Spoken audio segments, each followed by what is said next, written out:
What's up, Javi Lobby? It's your boy Javier with the Javier Show. Make sure you say it twice. All right, y'all. So today I had something on my mind, and I got a good friend in the back, Mike, and I'm gonna bring him on. But I want to discuss like, do we pick our political views? And I think about this stuff all the time, and I'm always stuck with my thoughts. I live here, right? And sometimes I just be wondering, like, deep down, where do we get our ideas from? Why do we support the positions we support? Is it biological? Is it environment? And I got a good video that came out about a year ago from a lady who did a TED talk, and she's a psychologist and she focuses on this. So I want to watch that video. We want to chop it up and we're going to have this conversation to figure out, do we pick our political views? And I'm going to play this intro and then we're going to get this party started. So stay tuned. One in a million to one billion. Too hot to be in the kitchen, I'll end up melting the ceiling. Mike, what's up, brother? What's up, my man? Happy to be back. Happy to be here as always. Before we get started, cheers to you, my brother, and to all the beautiful fans watching us today. Or family, whenever. man. Family. They family, man. Hobby Lobby in the house. It's life. Cheers, brother. Cheers.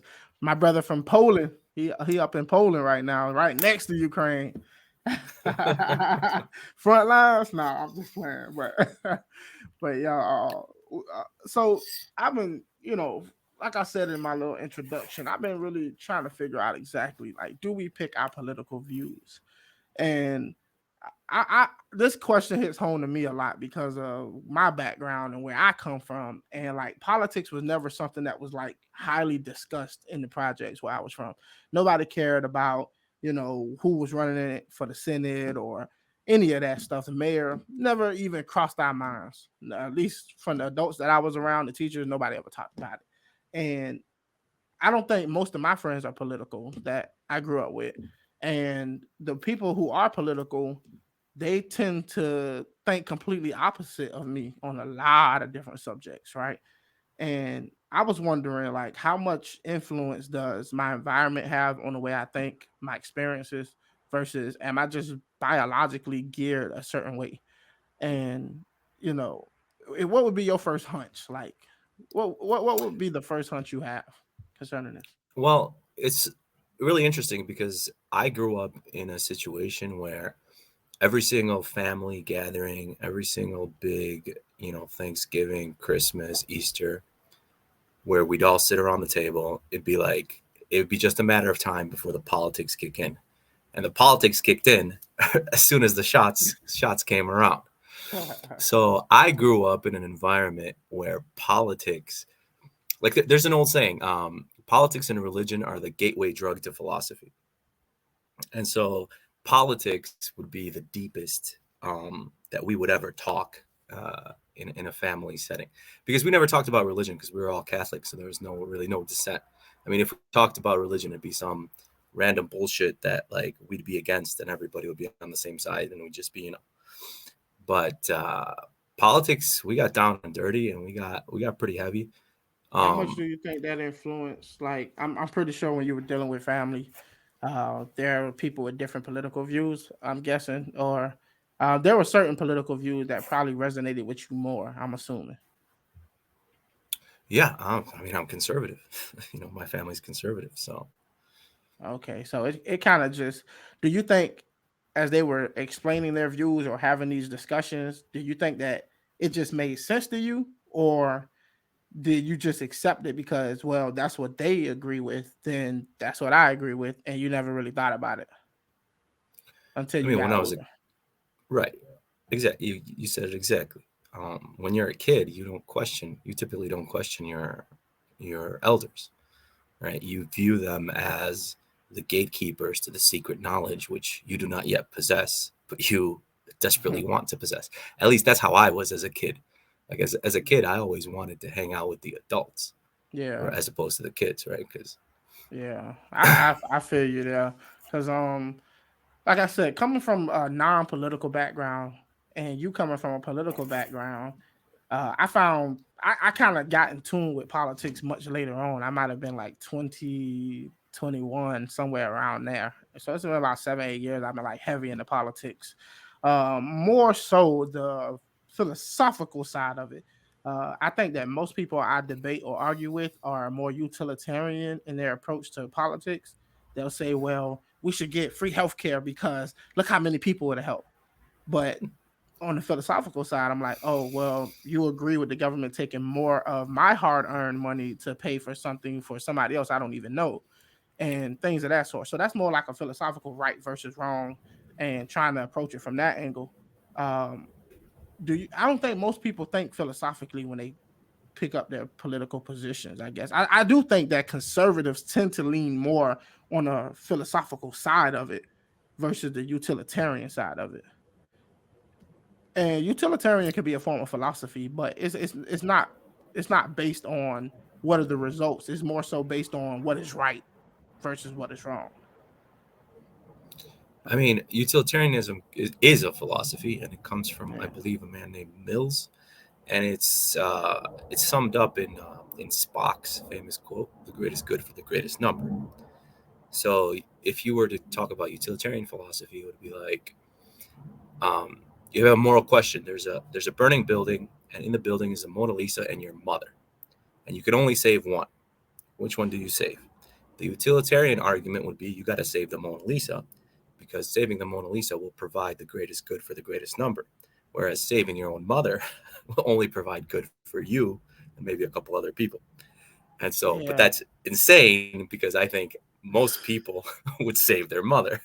I don't It know. I mean, also unless you hate your it mother. also depends, and then like if you take it a level deeper, it also depends on who that individual is. Like, if you're somebody like let's say Elon Musk or Jeff Bezos, I think that that person would save their mom hands down, regardless, even from a utilitarian perspective, because this person's mental uh this person's mental well-being is vital towards so many other lives.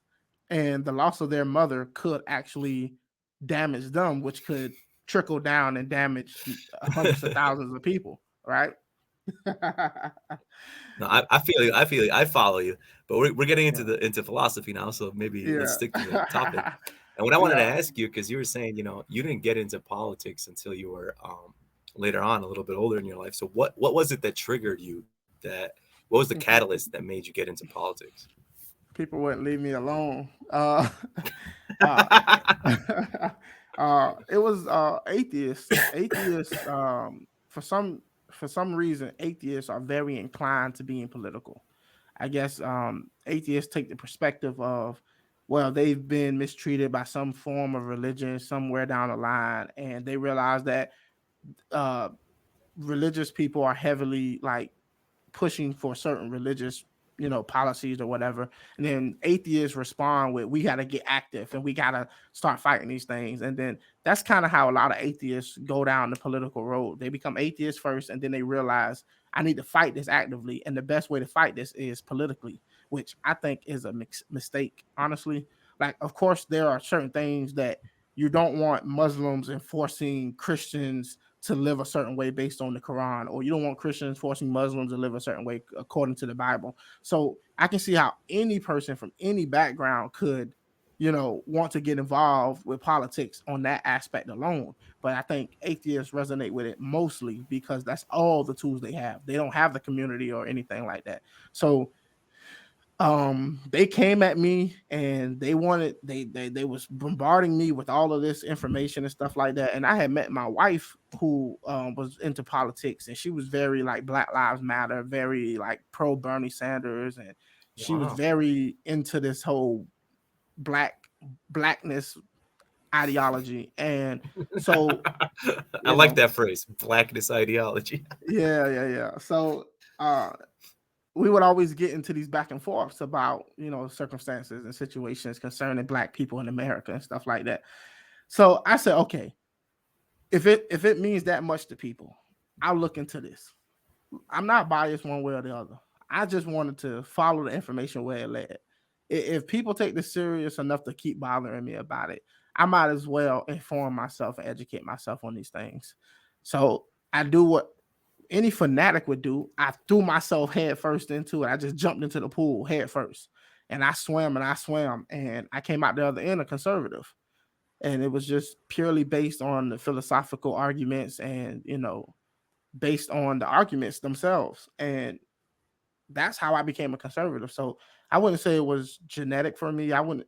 There could be a little bit of genetics there because, like I said, we got a video that we're gonna play, but I think she's saying something along the lines of people who are like geared towards open mindedness, or people who are more like structure, tend to lean one way or the other.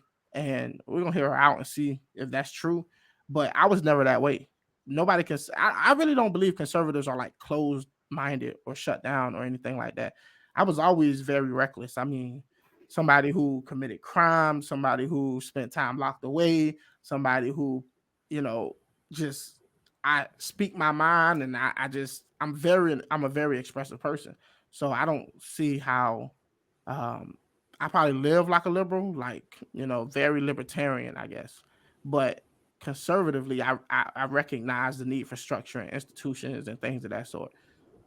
Uh, so Yeah, have you man. ever went down the path of like questioning your political views and seeing that maybe you wasn't exactly what you thought you were? I'm always on that path, almost permanently. Um, and recently, right now, I couldn't tell you where I stand politically. Right now, I feel like we're in a period of chaos. Um, I'll tell you that my ruling political factor is geopolitics, and definitely in terms of geopolitics, we're in a moment of chaos. But maybe we ought to save that for another time. Yeah, yeah, that's another But subject. um, but yeah, but you took the words right out of my mouth because I was about to ask you, because from my point of view, from since I've known you, you're not really a classical conservative. You're not like a Mitt Romney conservative or George W. Bush conservative. You're more of, or I guess they would call those neocons, right? You're not really a Yeah. neocon, and I don't think you're really a paleocon, though. To be honest, I don't even know what a paleocon is or what the difference between a paleo and a neo is. I guess in my mind, a paleocon is like Ronald Reagan, and a neocon is like George W. Bush, Mitt Romney, John McCain. Yeah. Um, but I was going to ask you, are you more of a classical conservative or a libertarian? I've always felt you're like a libertarian, and I've been a libertarian since forever. So like in the introduction, as I was telling you, as a kid, we would have political conversations at the dinner table or whatever. But then what what really got me into politics was 2008. Excuse me, too much beer. And in 2008, it was the Barack Obama election year, Yeah. and there was at the time a little known man. Now he's maybe a little bit more known, named Ron Paul, who was running in the Republican primary, and I campaigned hard for Ron Paul because I believed in his libertarian position. And um, I remember, here's another thing. When I was, I don't know, maybe 15, 14, something like that, I was sitting with my old man talking, and he'd had a couple beers, as we slabs, as we Polacks are wont to do. We like to drink. And he told me something like this. He said, as long as you have a social security number, you're not free. Right? That's what the conversation came down to. It was a long conversation, but Mm. and that moment really shaped my political ideology to where in terms of politics, my supreme value is individual freedom. It always has been, and I feel like it always will be. Although now I'm tempering that value, and I'm really starting to see some naive, naive, naive, naiveness, Oh yeah. naivete Naive. Yeah. in Mm. in that position. Right, I was very much uh, too hyper focused on individual liberty, and so now I'm sort of balancing out my not only political but also philosophical perspective in understanding the nature of human collectives and various types of, I don't want to say collectivism, but Yeah. but It's but hard to be. social It's hard to be. organization. Yeah. It's hard to be politically consistent. I noticed that a lot of people who are like for small government, and then they'll turn around and want the government to do something really big, or they were like, "Well, the government should shut down this, or they should crack down on that." And I'm like, well, that's not small government. And then I know people who are like, we should let people be who they are and just be free. And then they turn around and say, oh, I don't like what you said, and you shouldn't be able to say that. People are very like they have a lot of cognitive dissonance when it comes to their actual political ideology, which I don't think most people actually sit down and figure out what it really is, right? They're just going with the moment. And I think as anybody who engages with their family members, mom, dad, I think they have a obligation to help guide and shape people's actual political, ideas or views in the right direction, as making it as consistent as possible. I got this video from this lady, and we're gonna see what she has to say about this. So let's get my woman up here. This came out a year ago. This was a TED talk, and we just vibing, y'all. We just chilling. But I'm gonna play some of this, and you can stop me if you need to stop me. But we'll play some of this, and it's called "The Psychology Traits That Shape Your Political Beliefs" by Denago G. Young. Young. I wonder if she's related to Carl Jung. No, probably not. It's a different spell. I'm a political and social psychologist. I study how people understand the world and what this means for society and for democracy, which, as it turns out, is quite a lot. Some people see the world as safe and good, and this allows them to be okay with uncertainty and to take time to explore and play. Others are acutely aware of threats in their environment, so they prioritize order and predictability over openness and experimentation. In my academic research, I study how these two approaches shape how we think and feel about everything from art to politics. I also explore how political elites and partisan media use these very differences to engender hatred and fear, and how the economics of our media system exploit these same divides. But after studying this, I have come away not with a sense that we are doomed to be divided, but that it's up to us to see both sets of traits as necessary and even valuable. Take, for example, two men who have been so influential in my own life. First, my late husband, Mike. He was an artist who saw the world as safe and good. He welcomed ambiguity. What's up? I was just going to say, I'm Mike. I'm her late husband. My bad, bro. And play in his life. In fact, we met through improv comedy, where he taught improvisers to listen and be open and to be comfortable not knowing what was going to happen next. After we got married and had our baby boy, Mike was diagnosed with a brain tumor. And through months of hospitalizations and surgeries, I followed Mike's lead, trying to practice being open, trying to be okay, not knowing what was going to happen next. It was Mike's tolerance for ambiguity that allowed me to survive those months of uncertainty, and that helped me explore new ways to rebuild my life after he died. All right, I'm sorry, but I'm going to have to speed this up some. Yeah. Let's skip it, because she's talking like real her personal shit, and I guess she's gonna get into like how her personal shit influenced her politics. I mean, not to belittle her situation. We're not. It's a really tragic situation, Yeah, but I got a show to handle. Let's see. I criminal prosecutor who sees the world as potentially good, provided that threats are properly managed. He also is someone who embraces order and predictability in his daily routine, in the with a strong sense of duty and purpose. And he values tradition, loyalty, and family. Adopt her baby boy and raise him as his son. It was PJ's need for certainty and closure because they're personal, but because they illustrate two things that I have found in my own research. First, that our psychological traits shape how we engage with the world. And second, that both of these approaches make all of our lives possible. Tragically, though, political and economic incentives of our media environment seek to exploit these differences, to get us angry, to get our attention, to get clicks, and to turn us against one another. And it works. It works in part because these same sets of traits are related to core political and cultural beliefs. For years, political psychologists have studied how our psychological traits shape our political beliefs. We've conducted experiments to understand how our psychology and our politics shape how we respond to apolitical stimuli. And this research has shown that those people who are less concerned with threats, who are tolerant of ambiguity, these people tend to be more culturally and socially liberal. on matters like immigration or crime or sexuality.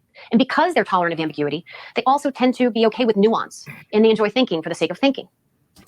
See, I disagree. Well, look, she did the studies, right?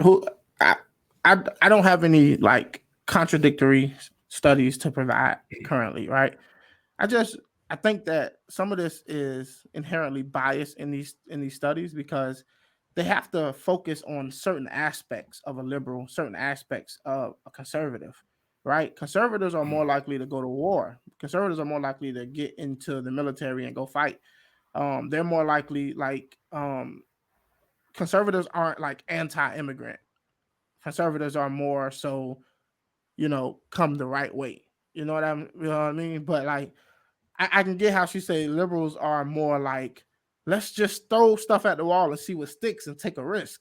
You know what I mean? And conservatives are more like reserved, like let's slow down and before we act rash, before we just jump up and change everything, let's slow down and try to understand and figure out what the implications of this are. And Let's in a think this sense, through. yeah, and in a sense, I agree with her, but I don't think it's as black and white. So I don't want anybody to think that these things are consistent across all conservatives or all liberals. Exactly. Like, you couldn't have said it better. It's not black and white. I don't think the problem is with the studies as much as it is with this oversimplification of the political spectrum. And even that word is to me, to my mind, an oversimplification. Because on top of being a philosopher, I'm also a student of history. And so when you look at politics throughout history, in order to really understand politics, you have to understand how it was in the ancient world, for example, and then in the medieval world, in the pre-modern world, in the modern world, in the postmodern world where we are today. But that's, I think, is the big problem. And what she's talking about is not anything new to me. I don't know how much you follow Jordan Peterson, but Peterson talks about this a lot. And especially back when, the wall was a big thing, he talked about it as a difference between conservatives are more about setting boundaries, whereas liberals are more about open boundaries, right? And so the liberal, or the quote unquote leftist position, was more open borders, whereas the more conservative position was build the wall, close down the borders. And so it's always a negotiation between these two. And go ahead. Go ahead. I was gonna say just a little 2 cents on that. The thing that I tend to try to warn my liberal friends about is being accepting and inclusive is not a moral within itself. That doesn't make you morally right, if that makes sense, because you could be accepting and inclusive and it could have dire consequences. And then that could have been the immoral thing to do. And a lot of times they'll take the moral high ground thinking that these things are moral within themselves. And that's not necessarily the case. Right. The question is, would you accept a psychopath into your house, right? A psychopathic serial killer into your house? Of course you wouldn't. And it's kind of, I'm actually reminded of, I think the last time I was on your show, and I posed the question of what is discrimination, right? Because when we, in our modern world, in our contemporary society, when we hear the word discrimination, we automatically associate it with racial discrimination. But racial discrimination is a subset of the word discrimination. To discriminate means to set boundaries, right? And so we are very discriminatory, for example, when it comes to our sexual partners. We discriminate. We say no to 99.9999% of people that we could have sex with. And we say yes to the 1 or 2 or 3 or however many partners that we have. For some women and some men, it's a lot. Right. But even if, even if it's like the maximum, like you bang 1,000 chicks in your lifetime, I mean, 1,000 out of 8 billion is not that much, or whatever, 4 billion. And so, go ahead. No, I'm listening. Go ahead. Yeah. And so when it comes to this liberal acceptance, it's like, I'm tolerant as well. I love multiculturalism to a certain extent. To the extent that it enriches my life, because it has enriched my life, and I see it, because right now I live in a society that is more or less homogeneous when it comes to the culture. But I grew up in a society that was racially and culturally Diverse. multi-ethnic, right? Multicultural. And I see the difference. And I see the positives and negatives of both sides. And so there are positives to growing up in a multicultural society, and there are many great positives to learning about and interacting with numerous cultures. However, that being said, I would not want to have an open immigration policy with, let's say, Liberia, right? I would not want to have an open immigration policy with, let's say, Afghanistan, right? With countries where the rule of law has collapsed and the cultural norm is chaos and so forth. And so See, you that's get the you get what I'm saying, yeah, right? yeah. And one thing, like people ask me about the whole trans people in sports and stuff like that, and one thing I've noticed, sometimes if you really want a problem to go away, you have to ignore it. And a lot of times, what people don't understand psychologically, people who call themselves progressive must be progressing. And the way they know what to progress for is what you give them. The moment they realize that you're fighting against them on something, that's where they put their focus, because that's where they want to bring the progress. And a lot of times, by fighting somebody on a certain situation, you're actually fueling them to push even further, or to keep pushing a certain issue. And some of these issues are not worth fighting, because all you're doing is adding fuel to a fire. And if you just allow it to stamp itself out, it'll go away.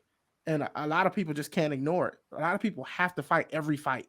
And you got to be strategic. Politics is not always about impulse, or always about what they tell you to fight and what they tell you to be mad about. Politics is strategic. It's about, how can I outmaneuver my opponent to get the political policies that I want. And sometimes that means shutting up and just ignoring something and let it fade away so you can focus on something else. But I definitely feel you on that. And what I would throw in is, what you're getting into is like two levels of politics, or maybe multiple levels of politics, a political hierarchy. Because on the bottom level, where pretty much I've been, I don't know. I'm hoping that we're able to go to the next level in this conversation. But on the bottom level, it's that tribal politics, and I've been there. I mean, I've spent years in that place where if you're not with me, you're against me, right? If you're not on my team, then you're the enemy. And so it can be a very lonely place as a libertarian, for example, because you get into a zone where everybody fucking hates you. Conservatives hate you because you're too liberal. Liberals hate you because you're too callous or too conservative, right? And I get you. and yeah. I'm So maybe go ahead. Let's see what this girl has to say. This woman, excuse me. Yeah. Are you a biologist, sir? Am I a what? Are you a biologist? Am I a biologist? No, not professionally, no, but I know the basics of biology. How do you know she's a woman? Because she said she had a husband. Her husband died. Her husband's Mike. Are you saying that men don't also have husbands? Let me stop. Look, Javier, if she's not a woman, then I'm not. I don't know. Then I'm not human. I'm just messing with you, dog. Let's go. I feel you. Which helps explain why it is that there are distinct aesthetic preferences on the left and the right, with liberals more likely than conservatives to appreciate things like abstract art or even stories that lack a clear ending. In my experimental work, I've also found that these differences help explain why ironic political satire is more likely to be appreciated and understood by liberals than conservatives. On the other hand, wow, this thing is outdated fast, but I tell you, conservatives are the ones who can take jokes and satire these days. I mean, at least things are flipping. Like I said, it ain't black and white, right? Those people who are monitoring for threats, who prefer certainty and closure, those tend to be our political, cultural, social conservatives. Because they're on alert, they also make decisions quickly and efficiently, guided by intuition and emotion. And we found that these traits help explain why conservatives enjoy political opinion talk programming that clearly and efficiently identifies threats and enemies. What is essential, though, is that these propensities are not absolute. They're not. I gotta say something. She said emotion. I would love to see these studies and kind of pour through the literature. I'm gonna have to try to hunt it down on my own time, but this is yeah. But I mean, if we're watching to this and we're reacting to it, we gotta give her the benefit of the doubt, right? Yeah. So like whenever I watch stuff like this, I always just give the person the benefit of the doubt, unless I already know better. But so far, she hasn't said anything that to me doesn't pass the sniff test. There's nothing stinky, right? It all seems kosher. Yeah, she doesn't come off with bad ill intent or bad motivation. She seemed to just be talking about her studies and what she discovered, and she might just honestly be true. And like I said, it doesn't apply across the board to every conservative, every liberal. It's more so of a generalization of like what they found through the data, and that's fair. There are liberals who are monitoring for threats, just as there are conservatives who are tolerant of ambiguity.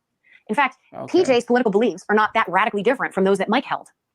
The link between psychology and politics is contingent on context, who we're with and what's going on around us. The problem is that right now, our dominant context, our political and media context, actually needs these differences to be absolute, to be reinforced, and even to be weaponized.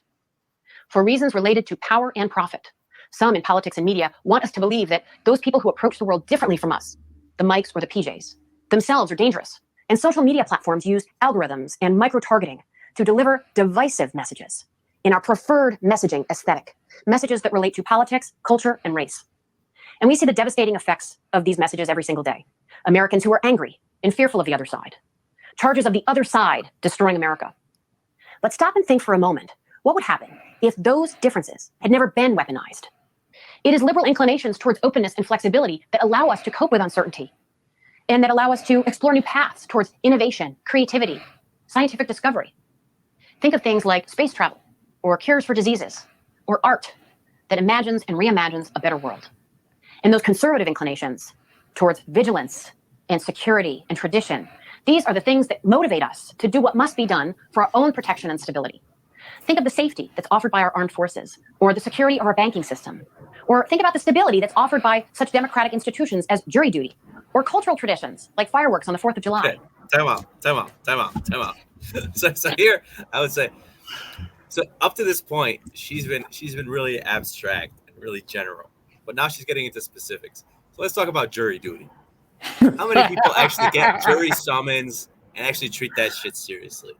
And she's talking about the stability of our financial system. Hello, woman, have you forgotten 2009, 2008? Okay. Right. All right, let me play devil's advocate just a little bit. To be fair, do it. Okay, I think she could have been better at giving examples, but the examples she used didn't necessarily hammer home the point she's trying to make. I think the point she's trying to make is, while we do need to venture out into the unknown, and there's something Jordan Peterson would probably say, we do need to venture out into the unknown. At some point, we got to leave the cave, right? And that's where the liberal minded comes in. It's like, we got to go out and explore and try new things. Whereas the conservative says, okay, before you leave out the cave, we should probably arm ourselves with sticks and rocks or whatever it is that we have to better protect ourselves in case something attacks us when we get out of here. And I think that would have been more of I think that's what she's trying to get across. And I think that let's not poke too deep into the example she gave. You know what I mean? Like I got you. I couldn't help myself. Go for it. I got you. What if the real threat posed to society and democracy is not actually posed by the other side? What if the real danger is posed by political and media elites who try to get us to think that we'd be better off without the other side, and who use these divisions for their own personal, financial, political benefit? Mike and PJ engage with the world very differently, but these distinct approaches continue to enrich my life every day. Instead of our political and media context determining that the other side is the enemy and lulling us into believing that that's true, What if we choose to create the context? Real people connecting with other real people, appreciating these two approaches for what they are, necessary gifts that can help us all survive and thrive together. All right, so not too bad. Can I be real with you though? Go ahead. I could be real, right? Yeah. I'm gonna be real. I'm the real judge, so I judge on what's real and what ain't. So talk to me. I'm gonna be real and say shit like that is like it's a fucking kindergarten feel good bullshit. Okay. It's a bunch of general crap that she said. She gave a couple examples, which I challenged, and I would challenge if I spoke with her.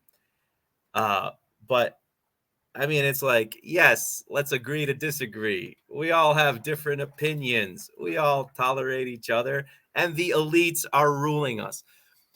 I would challenge any viewer of your stream, anybody who sees this, to say that they are not aware of the fact that they are being controlled by a group of elites. You feel me?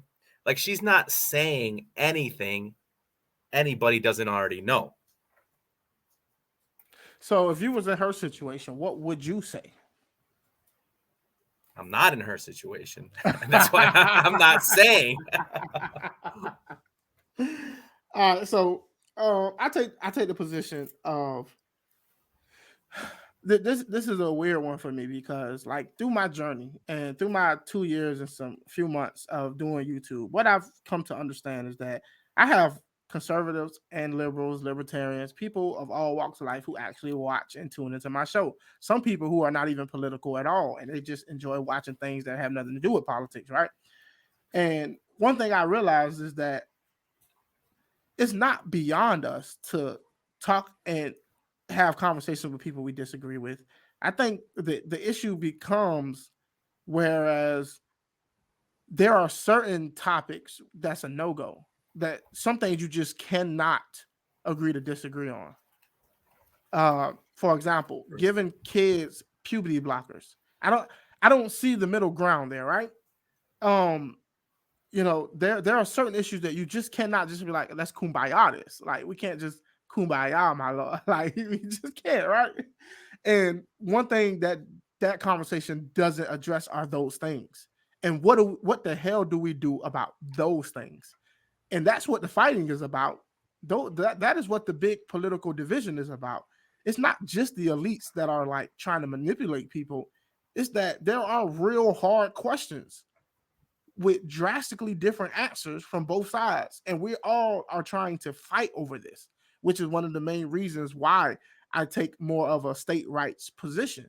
I don't want the federal government putting a one size fits all over the country and thinking that everything that they believe is right must be right for everybody else. And people, sadly, it's just, I see it on the right and the left, but more so on the left these days, where people are opting in for the federal government to be the all be all.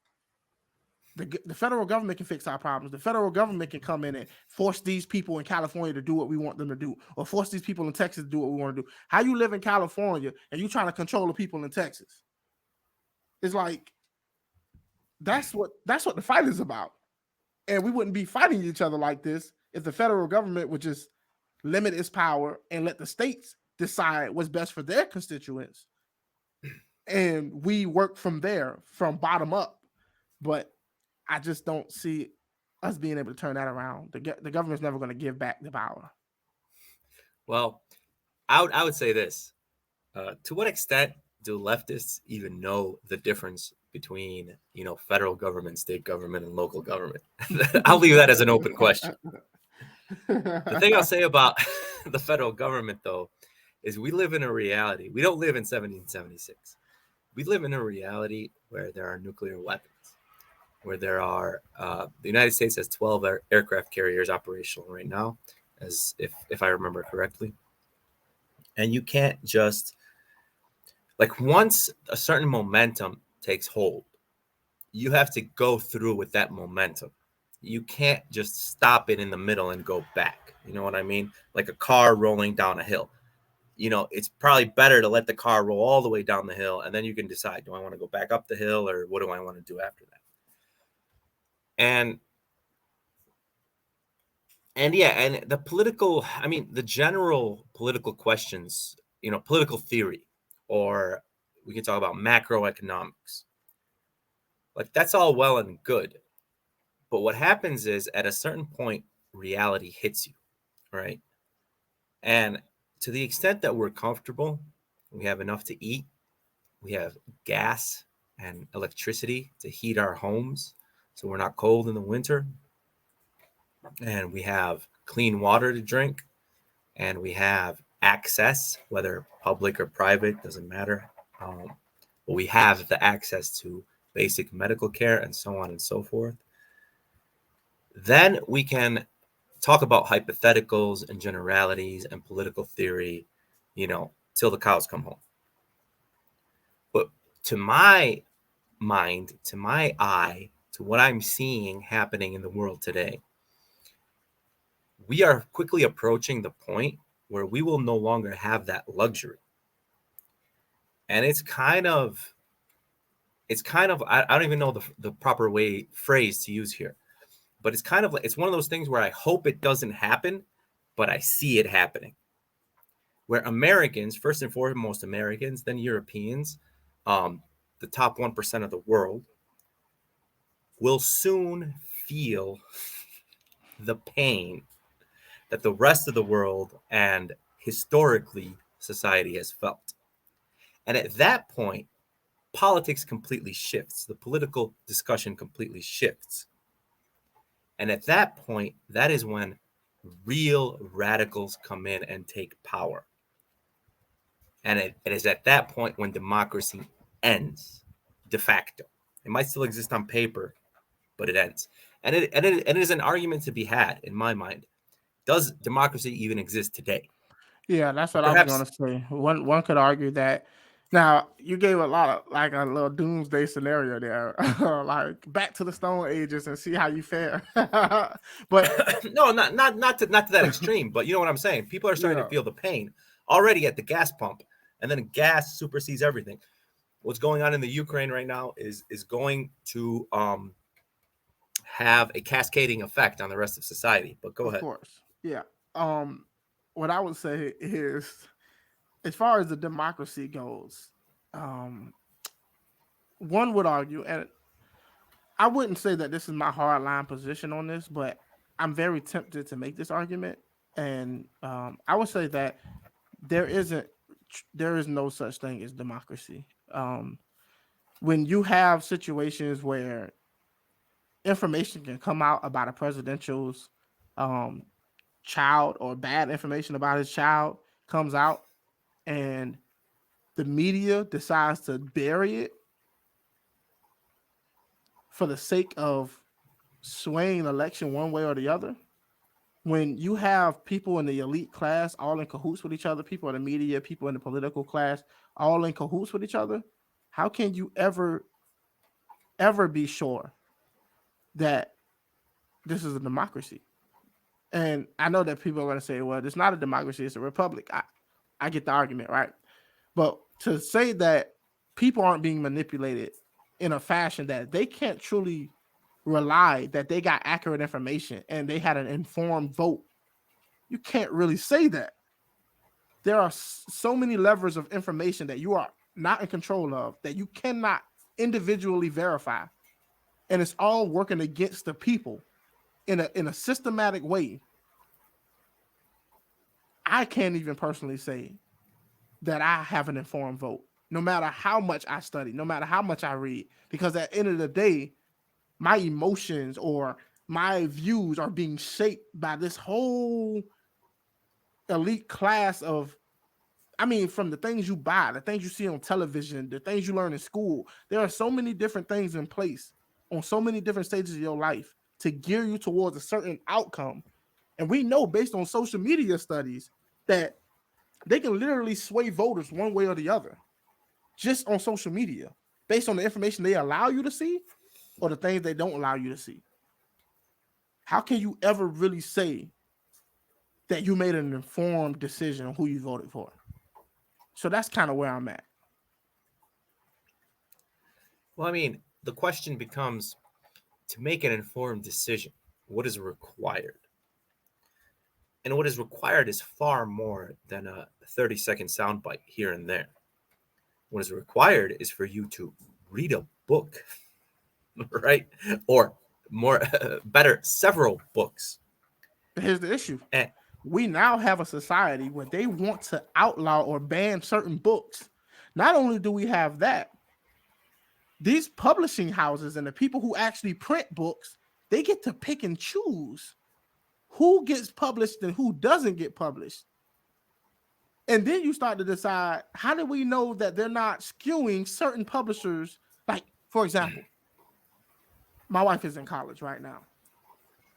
She's taking certain classes about, social issues and things of that sort, urban development, things of that sort. And I'll start noticing certain authors' names coming up in the required material that they're going to read. And then I start to realize, well, they got you reading this guy and this guy and this guy, but they're not offering you any criteria with the opposite opinion or the opposite argument. And I can list guys for days on who you should be reading, but they don't offer that. They don't even inform them that those people exist or wrote books. So it's like, even if you read, you got to question, like, what are they not allowing to be published, or what books are they not allowing to be seen? What are they ignoring? I would challenge anybody to tell me, what college classroom is reading Hayek or Mises or Thomas Sowell. Yeah, no Thomas Sowell. You won't see it. At least I haven't seen it. And I've seen Tasihana Coates and people of that sort, white fragility and things like that coming across my purview of people going to universities. And I'm like, no Thomas Sowell? Not once? Do you know how many books he's published? It's like, not one? To me, I'm dumbfounded. And I'll admit, I was skeptical at first when people were like, oh, they are manipulating people in universities and things. And I was like, how bad is it really, though? And then it's a lot worse than you think. It's a lot worse than you think. And I tried to bring this up to my wife, and she ain't even trying to hear, none of that. But like I said, we disagree on certain things. But at the same time, she's lucky enough to have somebody like me in her life to challenge her on these things. Not a lot of people do. And vice versa. Like, I don't want to be in a bubble. I don't want to be isolated from people who disagree with me. There you go. Exactly. So there you go.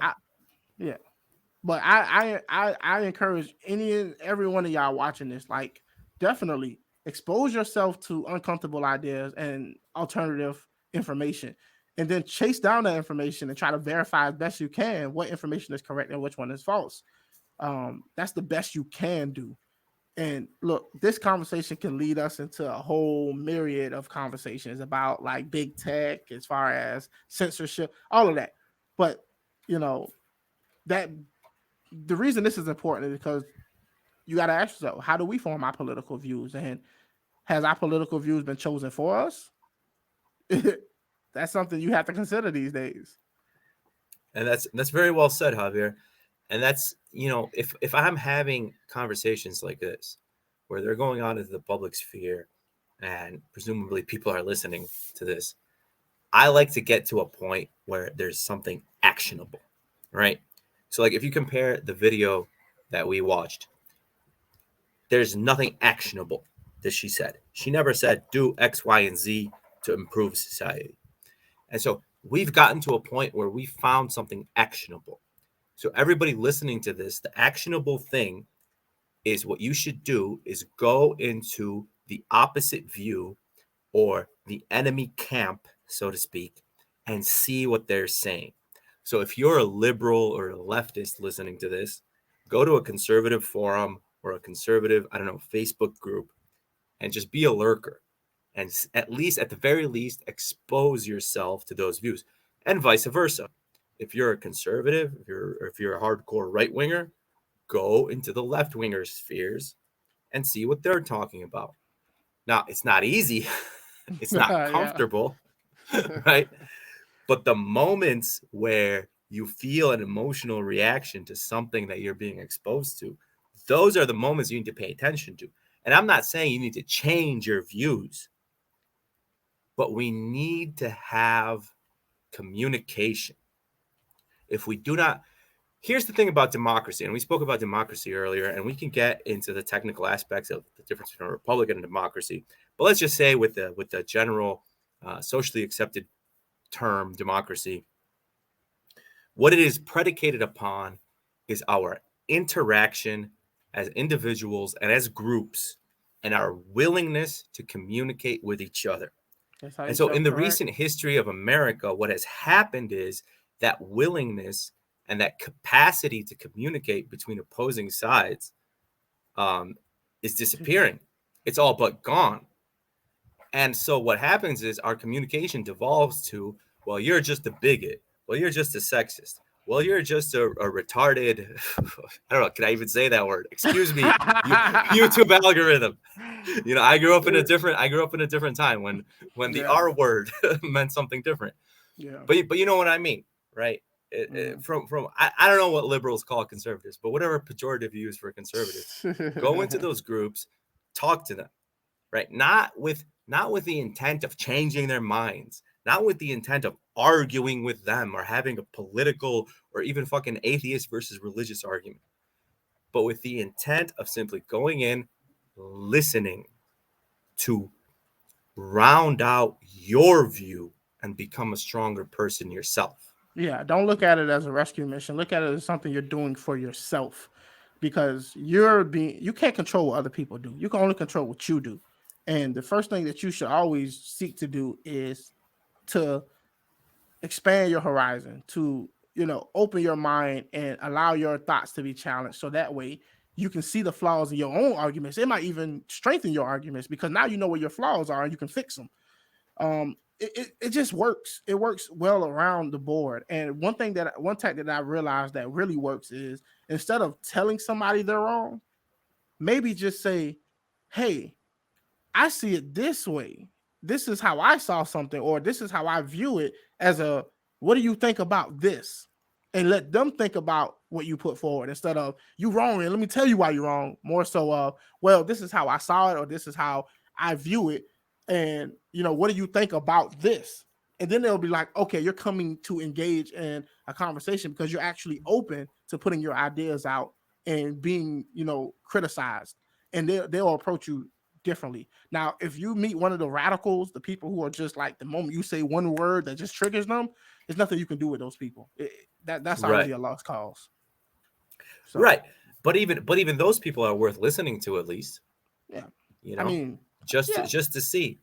There's a saying here in Poland. There's a saying, and I don't want to get into the history of Poland too much, but the saying is, you need to know the language of your enemy. You understand? And so for us, that means you need to know German and Russian. Man, we're gonna wrap it up though, man. I think this was good. I enjoy having this conversation. I just hope that it sparked everyone out there to question, where do you get your political views from? Try to chase it back and figure out exactly why but not just like your overall political view, but specific things. Start chasing down, why am I against this and for this? And start trying to understand exactly where these thoughts arose, where you got your information from, why did you agree with it. It's a good exercise when you get some downtime and maybe you just get time to pick your own brain. That's something that could be useful. That way you can defend, well, I think this because my mom or my dad told me this, or it's deeper than that. You have actual argument to put forth on why you came to the conclusion that you came to. Any final words, brother, before you go? Man, as long as communication is going on, there's hope. There's a chance. At the point where you terminate communication, it's over. You have to go to war. And I don't think anybody wants to go to war. So keep communication open. Not just keep your mind open in the abstract sense, but keep talking and keep listening, because very few people in this world know how to listen. I'm trying my best. I think Javier's trying. You're trying your best. And yeah, thank you everybody for listening, and thank you, Javier, for having me on. It's always a pleasure, an honor, and a privilege. So hopefully we can do it again soon. Awesome, man. Definitely, man. I appreciate you coming on. Y'all say goodbye to Mike. All right, brother. All right, y'all. Well, I appreciate y'all, watching. I hope y'all enjoyed that conversation. I did. And like I said, the conversation will always continue. Just before you go, if you're new to the channel, you enjoy these conversations, go ahead and hit that subscribe button. Hobby Lobby is life. So why not do it? And, you can follow me at Twitter at Mr. JJ himself. You can do that as well. And if you want some extra content, early access to videos, you can join the memberships below. And, all my links are in the description. So with that being said, peace and glory, everybody. Be peaceful and be great. Till next time, I'm out. 1 in a million to 1 villain. Too hot to be in the kitchen, out in the melting the ceiling.